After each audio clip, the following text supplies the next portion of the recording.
This is Girl Stop Playin, a weekly show that empowers Black women to stop playing with their potential so they can live a life that they love. I'm Coriel, your favorite homegirl, and I'm on a mission to help Black women make the money and get the honey. You can have it all as long as you're willing to work. Welcome back to another episode of the Girl Stop Playin podcast. It's your favorite homegirl, Coriel, here to encourage you to stop playing with your potential and start working for what you want in life and in love. You already know that I'm bringing you the information and the conversations to help you make the money and get the honey. You can have it all as long as you are willing to work. And today we have one of my favorite working women in the building. Y'all, I am broadcasting live from Los Angeles with my California girl, Nicole Lynel, in the building. Hey, honey. Hi. It's so good to see you. I know, it's been forever. So good to have you back. All of the things, I said that when I was preparing for this conversation, I said, okay, my audience does not want me to take a 10-minute stroll down memory lane. So if y'all want to go back through our history, I will link our original podcast episode below and as many artifacts as I possibly can. But Nicole has been such an inspiration over the last, I don't know, since like 2016. I really was preparing for this conversation. Oh my goodness. 2016, yeah. That's wild. And we have just seen and done and experienced and become and evolved, you know, over those years. And so for Girls Stop Playin, I feel like you epitomize the Girls Stop Playin mission, which is all about not playing with your potential. So I want you to introduce yourself, Nicole, who you are today, but then we're going to take a stroll down memory lane because you truly stopped playing with yourself and we are seeing the fruits of it. Yes, so I am Nichole Lynel, a Los Angeles-based fashion designer, author, and curator of my online store, Shop Nichole Lynel. Also, I feel like I want to be an influencer so bad. First of all, what more influence do you need than 10K before 10 a.m.? If you can influence people to spend $10,000 before 10 o'clock in the morning on your own website, there's not much more influence. Yeah, but on my website, I have to do the work. I just want to show other people's stuff. First of all, Nicole, I get it. It is easier for somebody to give you a check to show out, promote their stuff. However, I just want you to put some respect on your name. The fact that you don't have to put somebody else's brand out there to make money. You literally put your own brand on your own back and you influence people every day. Let's start there, though. Let's start there because I know, this is something I know about you. I know that you've always been the face of your brand, right? Yes. But you have tried to stop being the face of your brand. And it just does not work out. Talk about that. They will not let me. So everyone says like, oh, do I need to be the face of my brand? I'm like, you don't. It's worked for me. And it sounds good in the beginning, okay? It sounds good until it's every day. Like me, I like tacos. I don't want to eat them every day. When you don't feel like it, when you may not want to get up, when you may not want to be the front face and everything, you have to show up no matter what. And I am the epitome of consistency. And if it's not going to be you, it has to be someone, but it is very difficult to do. But it does have it on the other side. It's amazing because one person that I know that I can depend on is me. I'm going to show up and I'm going to show out every time. And I do not have to communicate all the time exactly what I want in a shot. I can do it myself. But I always say, I got this from a dear friend. Hope we can say it here. It's very hard to be the pimp and the hoe. And expound on that, Nicole. You're making the calls, you're booking the moments, but you also have to do the work. So on the back end, I have to build the business. I have to go over everything. I have to manage the employees. I have to sign the checks. I have to pay all the invoices. And then I have to turn around and smile for the camera. That is very, very challenging. So I have tried to get models, but my audience is very used to me. And it's gotten to the point where I literally had on a pink dress. She had on a green dress. Y'all. That green dress wasn't selling, huh? Why would you do that? I keep trying. So if I can find a Claire Huxtable in her 20s, that's your girl? Holla at me. I can definitely see the gift and the curse in it. I mean, it is truly a gift that you don't have to rely on anybody, that you can I was about to say throw something on, but you definitely are not throwing something on. You are doing productions.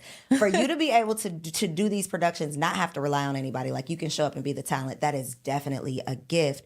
But if you want a day off, if you're going through something, if you don't feel like it today, you don't really have an opportunity to take the day off. And another side that I know, that you have had to deal with on the personal brand side is just when you are the personal brand, and again, the gift and the curse of the internet, Instagram, all of the things, it's like all of these people love you, but then it's not an equal amount of people, but there are definitely haters that come with yeah. it. And when you're attacked, it's actually you. Your business is your baby. I feel like it's also my name. Literally. It's also my real name, no gimmicks. Okay. So when they're attacking it, everyone's like, oh, you can't take it personal as business. Like, no, it's actually my name and it's actually my face. So we talk about thick skin, we talk about mental health, but ooh, y'all are nasty. Like they come for you. Like, I'm like, does this app, like, friend, can we get into it? Does this app? Let's get into it, because I don't think people talk about this side of the success of the influencer, it's like when you put yourself, you're literally exposing yourself to the good and the bad. And there's so much bad that you usually don't have an opportunity to even talk about, because then people look at you like, well, heavy is the head, or this is what you wanted. And it's like, well, I'm still a human being with feelings. You're like not a human anymore. And it's so easy now with social media. Like nobody would really walk up to you in real life and say these things. Not a chance. But I will say, I hate that people think that, and hate is a very strong word, but that's a word where this applies, that people think that certain things are okay, especially if it's like, oh, well, you're getting money or you're putting yourself out there. It's like, nobody deserves this stuff. Like, and to your point, we are so quick to talk about mental health, but not in the moment. Like we talk about mental health as an afterthought, like, oh, this wouldn't have happened. Then when someone happens, you want to post all the pictures and you want to do all the things, but you literally will watch someone get dragged and we all laugh and send it around and it's so funny. But till it's you. How do you deal? Because I be getting back with you are an actual sweet person, like in real life. To the point, though, that I feel like people take advantage of it. So sure. I will, I'm not like cursing people out on the internet or anything, but I do think that because of my, demeanor, people play with you, Nicole. Why do people play with you? Because I'm nice, because they're not going to say anything. But I will say this. I am a Gemini. And I have a very monotone and a very sick sense of humor. So I'm very small also. Like, I don't really want to fight these people. So what I'm going to say, you're probably going to knock my head off. At the end of the day, I get to go home to my penthouse and be my beautiful self that I have always been. And I'm nice, and that's for me, because being mean and making someone feel bad about themselves, I have definitely been through, I've shared my story. I have been through the ringer, and I know what it feels like to feel low and be depressed and I've done the work in that area. So I don't want to give that to the world. But if you're giving it to me, I can't be in that space. And I'm nice because it feels good. I love making people smile. I love making women feel beautiful. Like, that's not really my area. And I know people do play with me. And I'm not a good cusser outer. I think about it 3 days later in the shower. And I'm like, I should have said. But, Me too. I'd be thinking real late, but I'll go back. My thing is responding and then blocking you, waiting a little bit and blocking you. Like, I want you to see it, but then you can't respond back to me. Because get out of here. You would never fix your face to say that in real life. So what used to really bother me is the why. So it's not really what they're saying, because usually what they're saying isn't even true. And most of the time, 100 people could say positive things, but it's that one nasty one that's going to get to you. And usually they go for the jugular, something that you're probably sensitive about. Mm-hmm. It's like they can smell it or something. Or they're making it up and they're hoping enough people get onto it. I feel like one of the things that really encouraged bullying was the fact that the other people can respond to a comment and now like it. So it like amps them up. Mm-hmm. And I like picture their nostrils flaring and they're like or whatever. But I really think that like it's like so sick. Like, what is your personal like source of support, like in a moment? Because I think, again, we talk about mental health, we talk about therapy, but in the moment, and we can be positive all day, go to yoga in the morning, meditate at night, like we can do all of that. But when somebody hits below the belt, when somebody talks about something like triggers you, what is your de-escalation process? Like, what do you do? Do you tell yourself something? Do you phone a friend? Do you because I feel like other women out there deal with things similar. Maybe not on the scale, but we still get triggered by things. So what have you found that actually works for you? So I take my time. Sometimes I think about it. I respond if I want to, but I usually think about their life. Usually when you go to their page, I see their life. Like literally, there was a girl trolling me and she was skating in her kitchen, and her kitchen was like very small. And I'm like, oh my God, my mom would give me a whooping if I was skating in the house first. And second, obviously you can't go outside. Who roller skates in their own kitchen? Like, Okay, so you go and give yourself I look at the life, like, then, okay. But then too, it's just like, if you're doing that, if you're giving nasty to someone else, or I call my friends and I'll respond if I want to, but I always think their life is already bad. You're talking to me from a fake page, or I actually can see your life, and it's usually weird because most happy people are not doing things like that. This is true. You ever want to get a burner page? I gave that up. I went to Woman Evolve. You had a burner page? I had a burner page. I did. I had a burner not know page. This, Nicole. Yes. Wow, you should have told me. I never said anything we from it. should I'm not be a burner troller. buddies. Listen, I will. Well, you gave it up. Okay, let me not pull you back into that life. Okay, But I gave that it should up. be a thing though, because you need to be able to clap back at people. Not you particularly, but you should have some way what to I'm defend going to yourself. say is going to take it too far, and they're probably going to want to find me, and then it's just going to be like those movies. I feel like those are the things that people. But we all know who I'm with, so if I really want to take it there, I could just call him, and he's going to knock. Are we going to talk everything over? Can we talk about relationship stuff? We'll Of wait. course. Let's pause for that. Because I have so many examples of people playing with you that just get under my skin. I'm like the friend that doesn't want my friend getting taken advantage of. And I feel like, again, because you are so sweet and so genuine, it's like red flags for trash ass people to come play with you. 2 examples. Of course, I'm not going to name any names. I'm not Shay Shay. This is not Cat Williams for real. But I know of 2 specific examples, two people that I could name that I feel like were in your life, close to you. One of them was your ex-business partner that just took advantage of your kindness. How do you regroup, still have trust, still have relationships with women when you have had terrible experiences with women who are close to you? I will say I'm main character. This is my life. And to me, just for me, being in a space of fighting someone, this is not my personality. I had to talk. I'm surrounded by fighters who all want to fight just like you for me. But I will say, like, it's just not me. And it would hurt me to be in that space probably more than trying to build. I couldn't have built what I've built if I was always trying to fight everybody back who had something to say. And when it comes to people, like, I had to forgive them and move on. Like, staying in that space is just not healthy for me. I can't build something beautiful. And I think about people too. So you could go on the internet and I can tell my side of the story, but people are going to want to believe what they want to believe. And especially when it comes to you being a beautiful, successful, articulate, bomb Black woman, they want to believe the worst about you. So I could scream to the top of the hills how wrong this was. If they like the other person, they like them, and they're never going to believe you. So they could sit with that. It grinds my gears. Ooh, they can sit with it, but I be wanting to tell people. What do you feel, Nicole, was your girl stop playing moment? Because back in 2016, when we met, we had a conversation about you wanting to start doing speaking engagements and getting your business back up. And literally to see like this side, you actually climbed the mountain. Like you were down there looking up like, I want to go there. And I saw you climb that mountain. What do you feel like was your girl stop playing moment? Like, what moment do you feel like was the real motivation to say, okay, I'm going to go from just looking up the mountain, I'm about to start climbing? I will say all of those things. So to me, I feel like just what we talked about, when people talk about me or talk down to me, or I feel down myself, that gives me motivation. Most people like to wallow in the pain and cry on the floor. Like, to me, I get pumped up. That's my girl stop playing. Like, oh, you want to play? Like, you're better off leaving me alone. Because now I have to, my shit on you moment is going to be through the work. It's going to be artistic. You're going to probably look up and see me every time you turn around. Like, I'm going to make it so beautiful. Like, that is what hypes me up. But I will say, big moments for me, Especially 2016 was hard. 2017, things got a lot harder.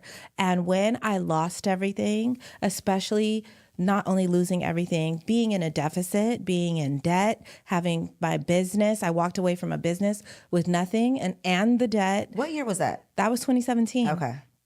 Starting all over. At that time, I didn't have as big of a following. You gave me my first opportunity for a speaking engagement. I'll love you forever for that. Having angels that put me on stages and give me opportunities have been absolutely amazing. But it's really a God thing. Like, I remember a lot of people have played with me, men and women, but I remember being in a situation where I was uncomfortable. And we all know that when God wants to speak to you, he will make you very uncomfortable. And I told him, if you give me this opportunity, I will never stop moving my feet. I am not a person. I come from a mother who battles addiction. I noticed how people treated her when she came around, when she always had to ask for money, when she was in a bad spot, I noticed when she was in a good spot and she was the one handing out money and taking people places, how they treated her. As a child, I'm seeing this. But when she didn't have it, I remember pulling up to people's houses and them slamming the door in her face and cussing her out. And I thought, you know what? This isn't going to be my life. I don't want to ask people for anything. I don't ever want to that's fashion. I don't want to look the part. This is what I'm going to say to the world before I open my mouth. Like, this is going to be a thing. Like, and the pain has always been extreme motivation for me. So much to unpack. So much to unpack, because I definitely, again, in preparing for this conversation, I'm like, I'm going to ask her what she think it is, and I'm going to say what I think it is. And I do feel like you also mentioned what I think it was, but I think it was the business breakup. I think, from the outside looking in, having to walk away from something that you built, something that you built on bad terms, like leave with nothing, knowing that this is still something you want to do, and then the other person's, like all of the actions that came after, I feel like that was fuel to your fire. Yes. And also big lessons. Like, I had to learn hard lessons. Like, when I say it's not like it was all bad, it was good until it wasn't. Mm-hmm. And one of my dear friends taught me that, like, a business partnership is like the marriage without the love. When that common vision goes away, or when things happen, it's hard, and the love isn't there. You don't have that romantic love for the other person. So everything can just go left fast, and having to stand in that space and then try to build something else. And then while the other person is out here saying whatever about you, like, that's one thing. Like, with maturity, I can look back, and thankfully it all worked out for the both of us. And I'm happy. Like, and I hope she's happy too. I don't even want bad for someone, because usually if they're doing bad, they're going to be still having a pitchfork after you. Like, just go be happy, please. Leave me alone. Yeah. And my friends are like, we got beef forever. But I'm like, no, like, you know me, I got beef for everybody. Forever. Yeah. I couldn't work from that space. But it did get me to boss up, because everybody was playing with me. So what is your advice for business partnerships? Have a common vision and communication. I feel like one of the biggest lessons with mine is you need to learn to talk to the person and not about the person, and make sure you know who you're venting to, because it's very easy to vent to other people and talk about the situation, but not communicating with the person. I used to not be the best communicator. And also, common goals, and really know who you're partnering with. When you see something in someone else, don't ever think it won't happen to you. When you see how they move with other people, don't think they won't do you like that, because trust me, when it comes down to money, they will do you like that. Listen. I said something once and people were like, that don't have nothing to do with nothing. But if you will cheat on your husband, mm-hmm.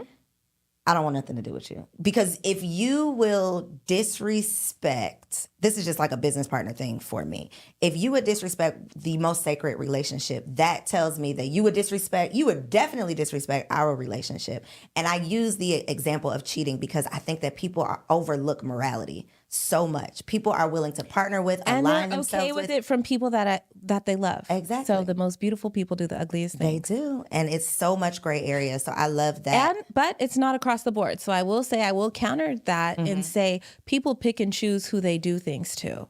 So we are all the villain in somebody's story. But to me, I know when I get to those pearly gates at the end and they play that replay, I know where I stood and I know I'm good. And I know my heart was always in the right place and I didn't take anything from anybody and I didn't do anybody dirty. I think the only thing I have learned is don't be a coward. And it's very hard for me to find my voice and not speak up for myself. But you can't fight demons. Like, they're not going to play fair. That is so true, Nicole. And I think that becoming a grown-ass woman, like one of the biggest challenges is being assertive, speaking up for yourself, and establishing those boundaries. Unfortunately, these are all things that we usually learn like through some shit blows up in our face and then we're like, oh, maybe I needed to say something. Maybe I needed to talk about this. And you say communication was a part of your challenge. How in the world do you manage a team? Oh my gosh. Managing people, we talk about money so much with business and we talk about so many other things, but managing a team is one of the hardest things that I have ever done because it sounds good. Again, and nobody even knows what this is that we are in now. We're in the social media era. We didn't used to see what our boss was doing every weekend. We didn't get to see, just like we're having these moments and everyone wants to stand next to you when it's good and you get the Forbes articles and you get all of the things. But when it's bad, it can get real funny. And also getting people to show up. Now everybody is in the closet entrepreneur and they want the security of working for you, but they also want to move as entrepreneurs. It's weird out here and it's hard as hell. Payroll, I see all of these memes and I see all of these conversations. So girl, we could really get into it because it's like a lot of media and what's put out there is from an employee mindset. People don't think about small business owners and where's all this money coming from? I don't know, but I want some of it. Where is it? Like the job security, you're supposed to provide all of these things. Oh, as the business owner. I'm like, girl, they're giving out money. Yeah, no, nobody talks about what it takes to do all of, like, the machine that's behind all the fabulousness that you get to see on Instagram. That it's one person that does not have a business degree, does not have any official background in business. Like, we are literally... and you're literally the last one to get paid. Unless you're on profit first, you're supposed to get paid first. If you even get paid, like the amount of conversations that I've had and the personal experience that I have had of wanting to make sure everybody else was good. Literally, because I'll figure my stuff out, but I am not about to owe you money. I'm not about to have, that part of it, we don't ever hear anybody talking about that. That's one of my favorite chapters in my book. I don't owe nobody shit. Like, learning that lesson, it's hard for me. I struggle with it now. I always think about everyone else and how everyone else is going to feel. Unfortunately, feelings can't go into your business all the time because there will be a lot of feelings. But at the end of the day, all that responsibility, all those numbers, that's all on you. Whether it's good or bad, everybody wants to get paid. So how do you manage?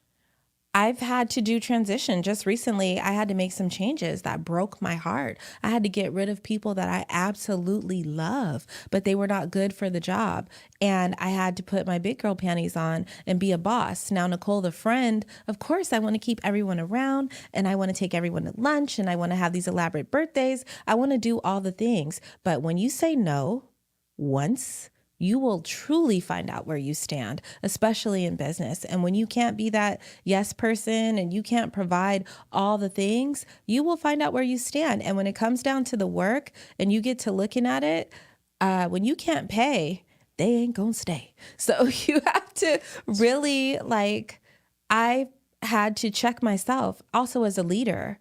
you can expect the world of other people, but how are you leading them? And how are you communicating? And what type of foundation are you doing? I had to go back to the ground zero and pivot and get back in my business. Girl, I was twirling around for 2 years in Miami. Pandemic, baby. Look, post-pandemic, we was all twirling. And now we are sat down, reality check. Yes. And people don't get that part of it. Like, I don't know if any of us are okay. Like, we all We're just not. went through I don't something think very so. traumatic. I think we are all, even the fact that it was so long ago, 4 years ago now, you know, like it doesn't even seem, it seems just we were all traumatized, not especially entrepreneurs. We were all traumatized, but I think entrepreneurs, we got a special, like a special torture because we thought it was all good. At least I thought it was all good. We thought it was going to be until it okay. wasn't no more. Yeah, until it wasn't no more. Yeah. What are some of those moments that, because you mentioned losing it all, going into debt. That's not a conversation that we usually have. No. How do you get out of it? Like I had a conversation with someone and he literally was talking about when his business went under and his bank account was like negative $50,000. What do you do from there? Like, what do you do? I will say communication again. One of the biggest things is attack the debt. Like a lot of us like to ignore it until it's just out of control. Like I had, in my first business, I had debt with the IRS. Like they will literally come and clean your bank account out if you ignore them. So I would say list it and start attacking it. Most creditors will accept payment plans and give you options as long as you're communicating with them. If you go ghost, you're not answering them 800 numbers that are calling you. If you're not answering those scam likelies and they're trying to get in contact with you, they can get very aggressive. Mm-hmm. So I would say attack the debt. You might have to change your lifestyle. So I feel like you have to align those two, put the debt in order by biggest to smallest and start attacking it. Change that lifestyle. We don't talk, you're right. We don't talk about this part. Have you ever went through a season of ruining your credit for your business? Of course. I've ruined it. I've risked it all for my business. But luckily when I first started, I couldn't even get a credit card. I had to be bootstrapped and cash only what I had in my bank account. Like it was awful. And there's things now. I will buy things for my business that I would never buy for myself. Mm-hmm. I have paid invoices where I'm like, this is a 6-figure invoice. I wouldn't give myself that in a lump sum at that time, but I will do anything for my business. It's just like a green monster. That is what I went through too. I had hired too many people. I got this big office. Sometimes scaling, if you do it too fast, it can take over, and we don't talk about happiness. Mm-hmm. Sometimes we're chasing these millions, but every level that you go up will take more from you. And you have to decide that I had to look back and think, when's the last time I was happy? I'm talking about these numbers, but now I have to wake up at 5:30. I'm the last one to leave the office. Everybody else is getting paid. I'm adding more people to the team. My assistant feels like she's got an assistant. She's making runs and somebody's driving her around. Like, this is just a lot. Like, where's my happiness in all of this? It got away from you, is what it sounds like. You got lost in the sauce. And that, I think, is a pretty uncomfortable place to be, because from the outside looking in, it looks like you got it all together. It looks like you have nothing to complain about. It looks like everything is just going great, but then you feel like you're dying on the inside. The pressure, I had to call my doctor and I'm like, I'm having a heart attack. And she's like, that's anxiety. Like, it would be so much pressure where I felt like my heart was just gonna stop. I have said this so many times. I do not desire, like, solopreneur me. That is me. I am a I took on a team and that literally almost took me out of business. It almost put me into a mental hospital. Like, not seriously, but it was such a stressful process of not knowing how to lead, not having the best communication skills, not being used to having to tell everybody all of my ideas, just not being able to just go execute when something comes to me. Like, that is a whole process that most of us are not prepared for, but the world is screaming, you can't do it all by yourself. You need to. But also the right team. The right team, people. the right team at the right time. Both. That's a big one. Definitely. And I mean, firing people, I'd never even imagined what that is like. Like, that's extremely uncomfortable. Like, where is HR? Hire the HR people. I was going to say, are you having those tough conversations yourself? Some of them, because it's almost so you have to give people grace. Some people put a lot into, especially for what I do. So it would be almost disrespectful. And again, I'm too nice and I'm that person where I don't want anybody to feel bad. But some conversations had to come from me. Like, it would be almost disrespectful for it to come from someone else with the appreciation for what they have given my business. You had to put your big girl panties on. Yes, because I am a Gemini. I will ghost you. Me too. And that is bad for business. When I get uncomfortable, it's like, goodbye. Homer Yes, Simpson Homer in the Simpson into the bushes. Goodbye. Get somebody else to do it. Absolutely. Shout out to my sis Arnita, because Arnita was the first entrepreneur that I knew, like, was actually friends with, doing business on the level that she was doing. And to be able to see what went on, to hear about the IRS bills, and to see that level, she was who taught me that I don't want that. She was really managing tens. Yeah, she's the one who helped me get my first place. Girl, that is an amount of pressure that we don't paint a realistic picture of. It just looks cute to have an office, but the insurance you got to get. It's so much that the internet is just leaving out of the conversation. Yeah, you're the boss, and it sounds good. Everybody lied. All of you lied to me. I thought I was going to have a cute office with the gold pins and the coffee, and I was going to sit there and have my business. No, this is giving invoices. This is giving insurance. This is giving employees. It's giving slavery. This is harder than that job I was working. Because you clock out. Like, I don't remember the last time I clocked out. Like, even I was literally in Turks and Caicos in the middle of the ocean, and I was getting called to approve an invoice. And I was like, girl, stop playing. So what is your strategy then, Nicole? Had to hire some rock stars. Knowing not even for the team, but for the face. I had to become a rock star. I am relentless. How are you going to scale? Like, not scale, but what is the next step? You going to be Lynel, the Nicole Lynel? Forever, ever, ever? Not forever, but till it stops making me feel good and stops making me happy, or somebody comes with a really big bag to buy it from me. No, I mean hiring your double. My double? Is that not a goal? Like, getting somebody to be you? Oh, basically. Yes. I would love that. Like, I'm working on something to pivot. Okay. I'm working on another brand. I'm just like, where's your freedom? Where's your freedom? I have freedom, but I love this. Like, honestly, I love this shit. I love waking up. I love putting my makeup on. Like, I love doing it. Like, hello. And I feel like for women, we need to girl stop playing on that. We don't have these conversations with men. We only do it to women. Wait, which conversation? About, like, the face thing. Like, that is age and everything. Like, worries me. I think that I thought you didn't want to have the pressure of it only being you. So I'm just saying, what would the transition be? That part, no, but I mean, being honest, I do have the other part. I'll be 40 this year in a couple months. And are you ready for that? No. Oh, okay. Me either. It snuck up on me. But I have heard it's pretty lit. The 30s were amazing. Only thing I want back from my 20s are, like, my boobs, but everything else, like, I was crying in the closet. No, my 20s, I had a ball. I'm glad there's no real footage. But I will say my 30s, life changed in my 30s. It got good. I had money. I had fun. I became a boss. I became relentless. I fell in love. 30s have been good to me. I hope the 40s are even better. But millennials, what are we going to do? I'm like, oh my gosh, we're the aunties and we're still on the internet. This is awkward. We're the child. We are still too childish to be the parent. That's what I say to myself every day. I'm the mom. We're the adults. This is crazy. This is wild. It is insane. Okay, so Nicole's turning 40 this year. What is your wish for your 40th year? I will say to get things more structured, and my fairy tale. What's I want the rest of the fairy tale. I want babies. I want to be married. And if not, I want to be a rich auntie. I need a private jet. I want to tell Garcon to prepare the sunroom. My girls are coming over. I want a vineyard. I want all of the things that are on my vision board.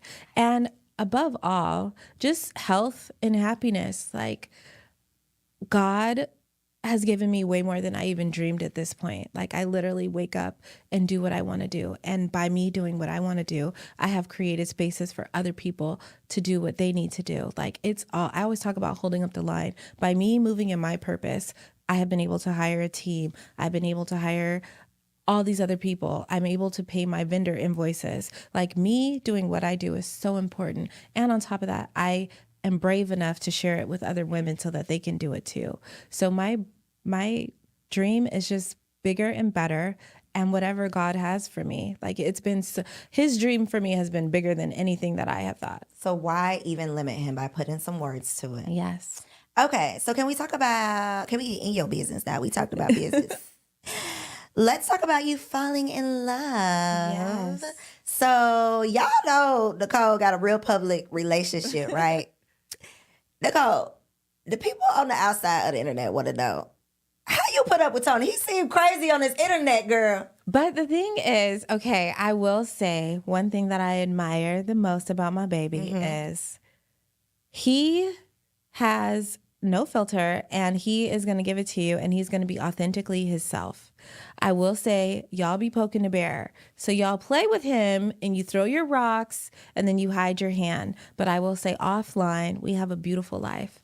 And what I say to most women, because I do have friends and they'll be like, ooh, girl. I'm like, no, mine is just public, and I have a beautiful life offline. Which most people, a lot of couples, which we are finding out now, live a beautiful life on the internet, are getting dragged up and down the stairs at home. I have a beautiful, peaceful life that is amazing with a beautiful chocolate man that I love at home. How do you deal with all that comes along with people's opinions on and offline? Like the people online, I feel like you get put into a lot of things that you're not necessarily. I be catching strays. Yeah, so that's another layer. It's like they was already playing with you just over here when you was minding I your was business. like, oh my gosh, why didn't he just get somebody who work at the bank or something? Like she wouldn't have to deal with this. But and I did not know the job was dirty when I took it. But I would say the love, like, I mean, life is good at home. The love, like all of it is good.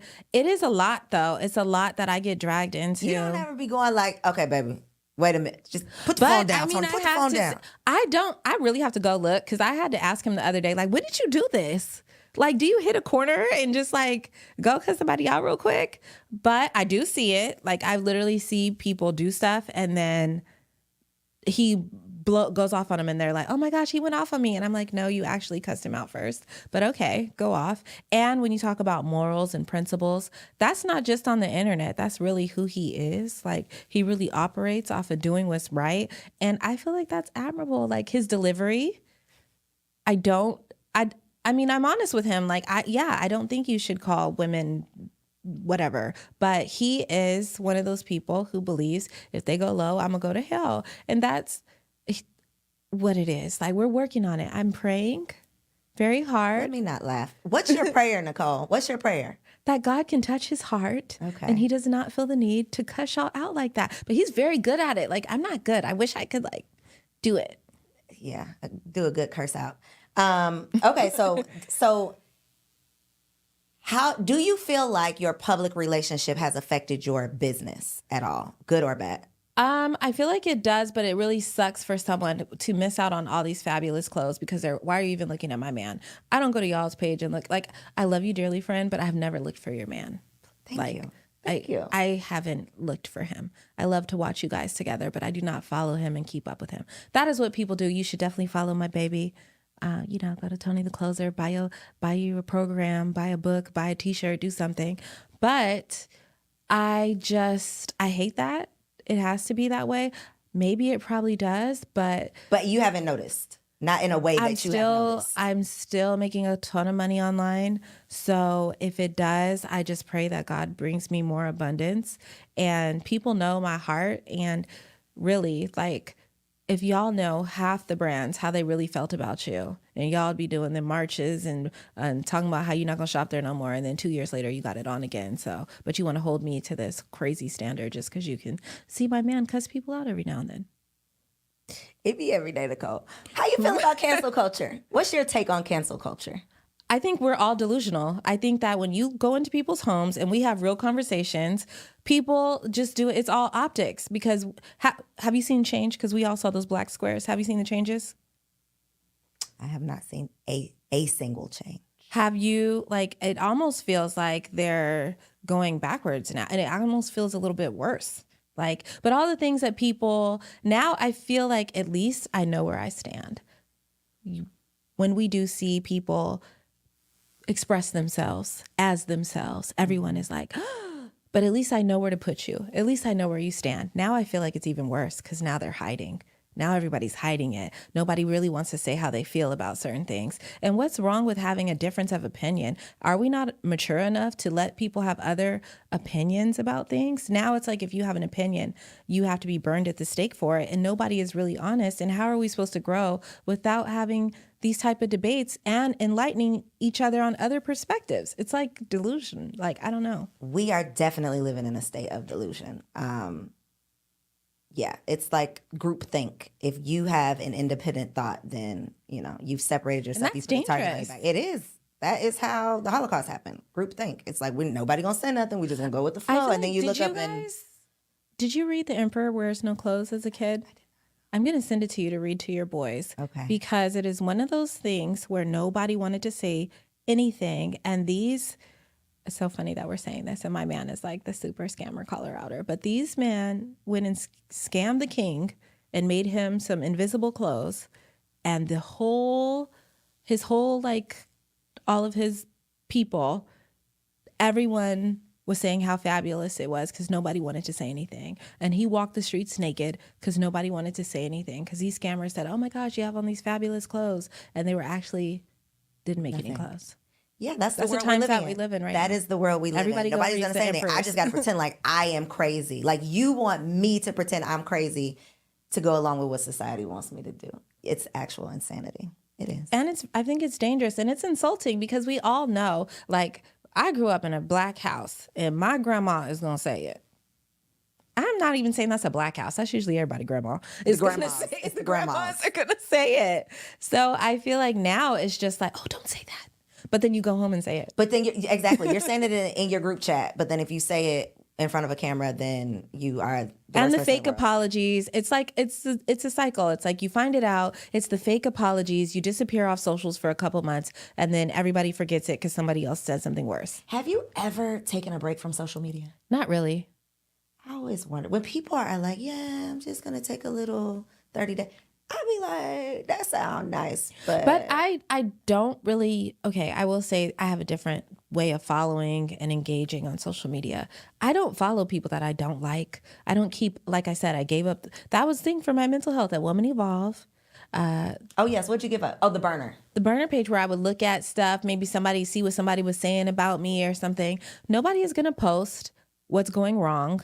And why do I want to look at stuff that's negative? It's just going to make me feel bad. Mm-hmm. So, like, it's weird out here. Like, I don't know what happened in the pandemic, but it got really weird. We got post-traumatic stress disorder and it's making us act crazy. Okay, so Nicole Lynel is on the microphone. What do you want? What do the people need to know from you?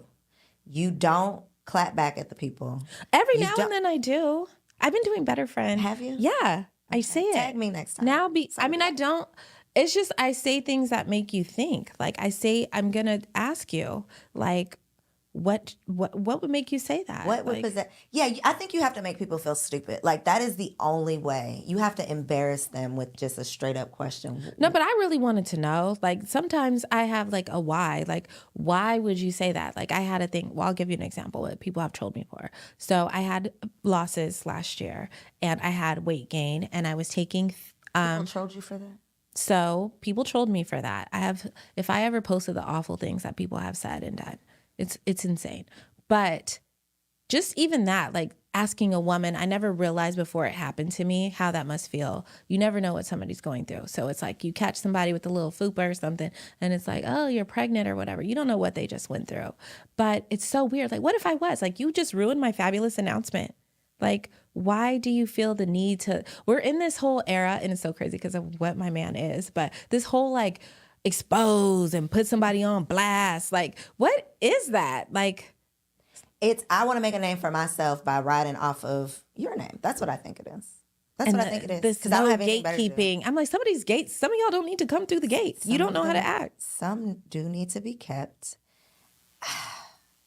Yeah, I think it's also a level of people think they deserve access to you. Like people think that It's you a fine owe line. them an Yeah, explanation for things. It's a fine line when you share, because it's like when you share and you're transparent, then it opens the door for. Then they want updates. Well, tell us what happened. Well, what happened next? Well, I feel like that. So me with public relationships, I always feel like you gave us this whole relationship. We bought into it. We're invested. And now that you break up, you want privacy. No, tell us spill what the happened. beans. Yeah, tell us the story so we can be mad at him too.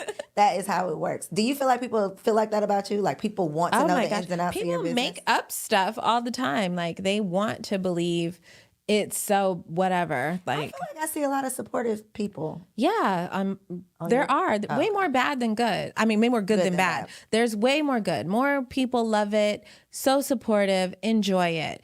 But I don't know. I'm just not that invested in other people's stuff. My life is lifing, okay? I'm out here fighting for my life. You think I'm going to be invested with somebody on the imaginary person? You guys literally have imaginary friends, like on the internet. That's true. That's true.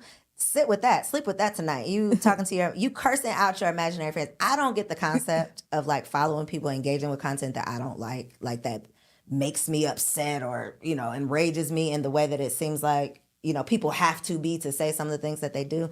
So I do think that is probably insane. Then too, we have went through the whole girl boss era. So somebody will idolize you, put you on a pedestal, and then they meet you in person. And whatever friendship that they feel like they have or deserve, because you may DM, you may have access. And then when they don't get that, it's like that Stan song.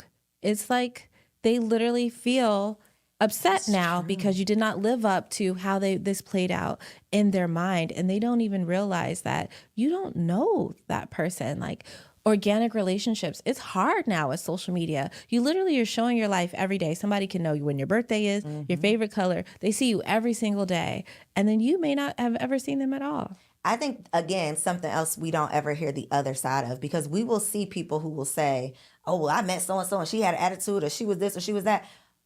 But how did you approach the situation? Where were y'all? What time of day? Was it early in the morning? She could have been having a bad day. I'll tell you right now, if you approach me outside of Instagram, I forget all about Instagram. I will be like, oh my gosh. Who is that? I'll be like, what is she looking at? Oh my gosh, is my hair messed up? Like, what is going on?